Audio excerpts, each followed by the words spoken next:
Part 2 की starting में हम देखते हैं कि रिसा हिरोतो की दी हुई रिंग हमेशा हर जगह पहने रहती। एक दिन यूनिवर्सिटी में कुछ बॉयज रिसा के बारे में बात कर रहे थे कि ये यूनिवर्सिटी की आइडल है। वैसे वो सभी बॉयज भी उसे पसंद करते हैं। उन बॉयज में से एक बॉय का नेम योशिकी था और वो रिसा का अच्छा फ्रेंड भी है और उसे लाइक भी करता है। वो रिसा के पास जाकर बैठता है और उसकी रिंग नोटिस करता है। फिर रिसा से पूछता है, क्या ये तुम्हें तुम्हारे बॉयफ्रेंड ने दी है? रिसा समझ जाती है कि वो रिंग के बारे में बात कर रहा है, इसलिए वो हाँ कहती है। योशिकी पूछता है, वो कौन है? क्या वो इसी यूनिवर्सिटी में स्टडी करता है? वो क्या करता है? इस पर रिसा कहती है, वो ऑर्डिनरी सैलरी मैन है, हैंडसम है, मैच्योर है और जेंटल है। तभी पीछे से कोई आकर रिसा से कहता है, जानकर अच्छा लगा। इसके बाद वो आदमी पोडियम पर चला जाता है। पोडियम पर पहुंचकर पता चलता है कि वो आदमी हिरोतो है, जो कि यूनिवर्सिटी में ऐसा गेस्ट स्पीकर आया है। हिरोतो फुकामी होल्डिंग्स का सीईओ है। रिसा तो हिरोतो को देखकर सरप्राइज ही हो जाती है। हिरोतो क्लास में अपना लेक्चर देता रहता है और रिसा सिर्फ हिरोतो के बारे में ही सोचती रहती है। तो इसका मतलब हिरोतो सीईओ है और रात को वो फोन कॉल पर अपनी यही रियल आइडेंटिटी की बात कर रहा था। रिसा को समझ आ जाता है कि हिरोतो उसे धोखा नहीं दे रहा। लेक्चर कंप्लीट होता है। स्टूडेंट हिरोतो से काफी इम्प्रेस होते हैं, खासकर लड़कियां। इसलिए एक लड़की हिरोतो से पूछती है, क्या आपकी कोई गर्लफ्रेंड है? इस पर हिरोतो कहता है, ये क्वेश्चन लेक्चर का पार्ट नहीं है, पर फिर भी वो आंसर देता है। कहता है, मेरी ऑलरेडी गर्लफ्रेंड है और मैं चाहता हूँ कि मैं उसे अभी हक कर लूँ इसी टाइम। पर वो किसी को ये नहीं बताता कि उसकी गर्लफ्रेंड उनकी क्लासमेट रिसा है। स्टूडेंट्स उसकी बात से एक्साइटेड हो जाते हैं। उसी बीच रिसा शाइली एक्साइटेड हो जाती है। लेक्चर के बाद रिसा हिरोतो को ढूंढने निकल जाती है यूनिवर्सिटी में। तभी एक जगह हिरोतो रिसा को खींचता है और वॉल की साइड पुश करके उसे बैक हग करता है और कहता है, मुझे लगता है जो लड़का क्लास में तुम्हारे साथ बैठा हुआ था वो तुम्हें लाइक करता है। रिसा कहती है, ऐसा नहीं है, और कहती है, मैं तुमसे माफी मांगना चाहती हूँ क्योंकि मैं समझ रही थी कि तुम मेरे साथ चीट कर रहे हो। आई एम सॉरी, मैंने तुम पर डाउट किया। दूसरी तरफ योशिकी यूनिवर्सिटी में रिसा को ढूंढने लगता है। इधर हिरोतो रिसा को बैड गर्ल कहता है क्योंकि उसने उस पर डाउट किया और फिर रिसा को हक करके वो उसे किस करने लगता है। योशिकी उन दोनों को साथ में किस करते हुए देख लेता है। हिरोतो भी योशिकी को देख लेता है और तब भी वो किस करता ही रहता है और योशिकी को वार्निंग और चैलेंजिंग लुक देता है कि वो रिसा से दूर रहे क्योंकि रिसा सिर्फ उसकी है।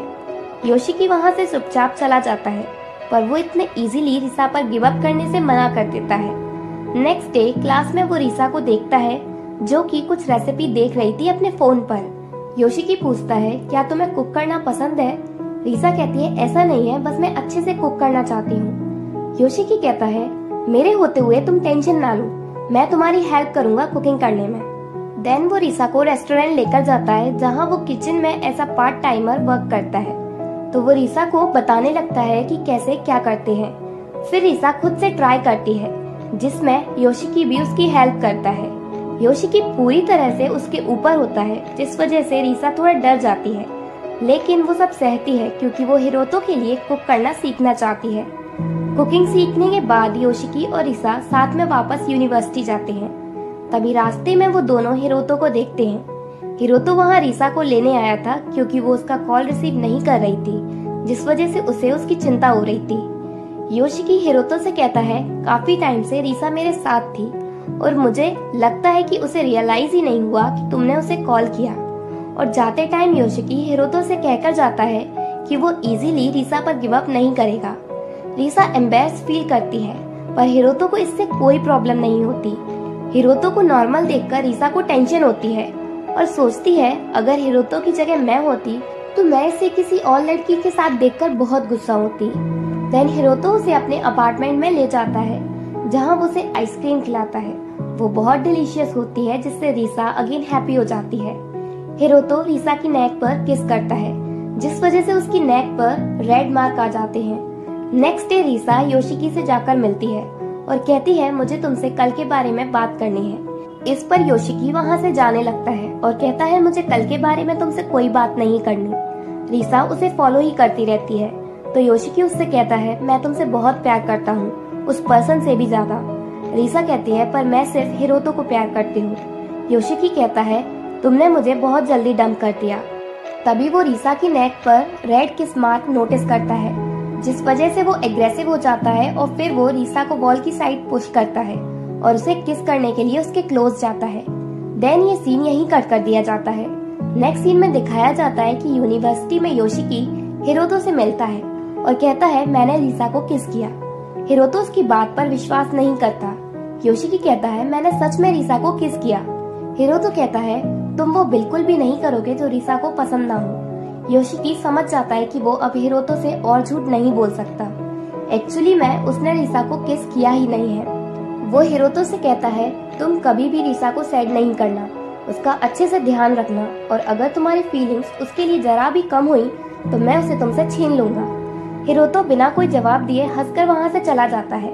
देन रीसा हिरोतो से आकर मिलती है और कहती है मैंने योशिकी को सब बता दिया। हिरोतो उसकी बात पर बिलीव करता है और उसे हक कर लेता है।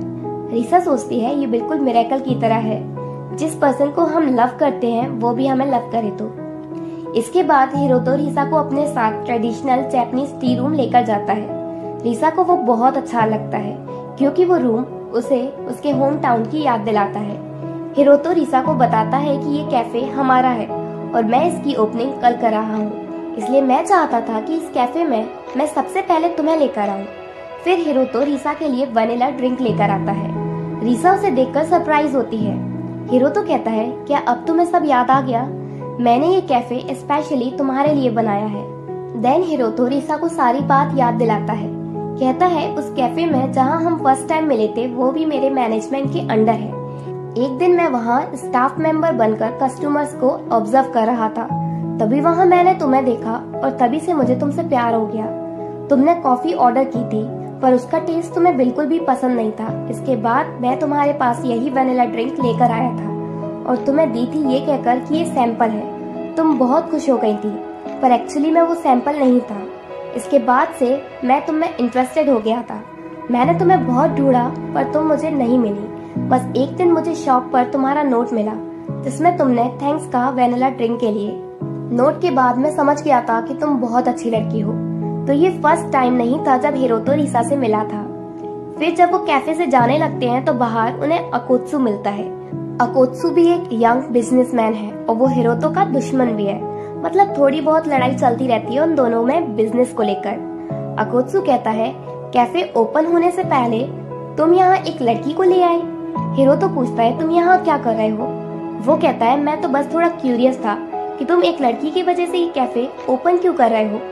हिरोतो कहता है इसके बारे में बात हम नेक्स्ट टाइम करेंगे और रीसा को अपने साथ लेकर वहाँ से चला जाता है क्योंकि वो नहीं चाहता कि अकोत्सु रीसा को अच्छे से जाने और उसके लिए कोई प्रॉब्लम क्रिएट करे। नेक्स्ट डे यूनिवर्सिटी में हिरोतो का असिस्टेंट यूकी रीसा को लेने आता है क्योंकि उसे हिरोतो के साथ पार्टी में जाना है। देन हिरोतो रीसा को शॉपिंग पर लेकर आता है जहाँ वो पार्टी के लिए कई ड्रेसेस ट्राई करती है पर हिरोतो को एक भी पसंद नहीं आती। रीसा परेशान हो जाती है। काफी देर बाद फाइनली हिरोतो को रीसा की एक ड्रेस पसंद आती है। वो उसमें इतनी प्रीटी लगती है कि उसे देखकर हिरोतो खुद को कंट्रोल नहीं कर पाता और उसे किस करने लगता है। देन वो दोनों कैफे की ओपनिंग में पहुंचते हैं। हिरोतो वहाँ सभी गेस्ट के सामने अनाउंस करता है कि रीसा उसकी गर्लफ्रेंड है। देन सडनली रीसा की हील टूट जाती है जिस वजह से वो अकेली रूम में चली जाती है। वहाँ वो अकोत्सु से मिलती है। अकोत्सु उसकी हेल्प करता है उसकी टूटी हुई हील सही करने में। देन वो रूम का डोर लॉक कर देता है। रीसा घबरा जाती है। वो कहता है भले ही तुम हिरोतो की वीकनेस हो पर मुझे तुमसे अकेले में कुछ बात करनी है। रीसा वहाँ से जाने की कोशिश करती है। अकोत्सु उसे रोककर कहता है मैं तुम्हें यहाँ से ऐसे नहीं जाने दूंगा क्योंकि मुझे तुम्हें हिरोतो का डार्क पास्ट बताना है। रीसा ये बात सुनकर हैरान हो जाती है और इसी के साथ पार्ट 2 एंड होता है।